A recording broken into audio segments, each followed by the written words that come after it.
Hi, I'm Emma with Minnesota Wastewise, here to provide some quick information on what's recyclable and what's not so you can recycle with confidence no matter where you are. Our goal is to help you understand the basics of recycling so you can recycle as much as you can while avoiding wish cycling. The first step to avoiding wish cycling is to adopt the phrase, when in doubt, throw it out, meaning when you encounter an item and you're unsure whether or not it should be recycled, it's better to trash it than risk it contaminating other recyclable items. Let's take a look at some items that are recyclable. Paper, cardboard, cartons, metal cans and containers, glass bottles and jars, plastic bottles, containers, and jugs numbered 1, 2, or 5. You're doing your part in recycling if you make sure that all of these items make it into your recycling container. But consider these helpful tips from the experts to make your recycling efforts as impactful as possible. Make sure containers are empty and spoon clean. You can go the extra mile by giving a quick rinse to containers that have some leftover food residue. Keep caps on bottles and jars. Anything smaller than your fist is too small and will be sorted out as trash at a recycling facility. If you want to make sure your caps are recycled, leave them on their original container and place in the recycling bin. Finally, let's talk about plastic. Plastic is confusing. They have different numbers inside what's commonly thought of as the recycling or chasing arrows symbol. It's important to note that this is not a recycling symbol, but actually a symbol that indicates what kind of resin the plastic is made with. As a general tip, the only plastics accepted throughout the Minnesota metro area will be rigid plastics with the numbers 1s, 2s, and 5s on them. Now that we've gone over some basics, let's review some items that should never go into a recycling container. Batteries. Batteries contain harmful and flammable substances like lithium. When punctured or broken, these can cause fires at recycling facilities.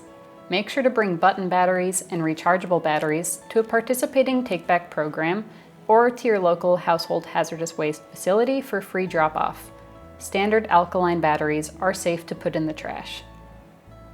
Coffee cups. To-go hot cups are lined with plastic that make the surrounding paper difficult to separate. These cups, along with their lids, need to go in the trash. The sleeve can be recycled. Paper or plastic plates. These products are similar to paper to-go cups. There's a plastic liner on most paper plates, and even if there's not, that plate is likely soiled with food and not recyclable anyways. Trash again. Paper towels and napkins. Even though this is technically paper, its fibers are too short to be recycled again. Trash. Shredded paper. Shredded paper should never go into your single-stream recycling. It's too small and ends up contaminating other recyclables at recycling facilities. Plastic utensils. Plastic utensils are too small to be recycled and have no number to know what its resin is. Nothing to do but trash it. Styrofoam. Styrofoam, which is made of polystyrene, is cheap, easily broken, and is very difficult to recycle in any way, shape, form, or size. Put it in the trash. Never recycle plastic bags or film plastic unless you're taking it to a specific drop-off site that accepts plastic film. It gets wrapped around sorting equipment and causes downtime at recycling facilities. It is not accepted in single-stream recycling. That's all for recycling. Now, onto organics recycling. Food waste makes up a large portion of what we put into our trash. An organics recycling program allows us to divert that food from the trash and give it new life as compost.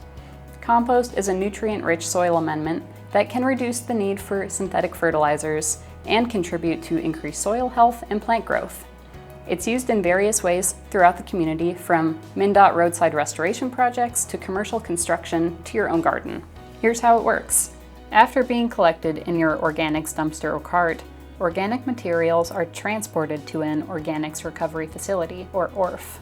Here, it's piled up in windrows and either pumped with air or physically turned to provide oxygen to each pile that helps break down food scraps quickly while also creating much more heat than your average backyard compost pile. This high temperature helps to break down bones and kills harmful bacteria from dairy and meat products. There are three main categories of waste you can put in organics: food products, low-grade paper products, and certified compostable products. Starting with food products. As you can imagine, this includes all food scraps including vegetables, fruits, meats including fats, oils, bones, and grease, grains, dairy, coffee grounds and filters, and paper tea bags. Yard waste needs to be collected separately for organics recycling facilities and should not be put in your organics container. Low-grade paper and food-soiled paper products include napkins, toilet paper rolls, pizza boxes, and dirty paper bags. For low-grade paper and cardboard that is either too small to be recycled or dirty and food-soiled, you no longer have to put it in the trash. Toss it into your organics container instead. If you come across paper that is clean enough to recycle, do it. Recycling is further up the waste hierarchy, so when possible is always the better option. Now for certified compostable products. Compostable products are containers and utensils that look similar to conventional plastic and paper products, but are actually made out of plant-based plastics or paper. These products will break down into compost when taken to an ORF and should not be placed in a recycling bin. A key thing to look for when identifying if products are compostable is to look for the BPI certification symbol. BPI certification proves that an item will break down completely at an organics facility. If an item claims it is compostable but is not BPI certified, it should not be placed in the organics. Products like compostable straws and utensils that are too small to contain a symbol will have the symbol on its original box. Just like recycling, when you're unsure if something is compostable and it's too food-soiled to be recycled, go back to the rule of, when in doubt, throw it out. That's all from me. For any recycling or waste-related questions, shoot us an email or give us a call. You can also look up your local city or county's recycling guidelines for a quick answer.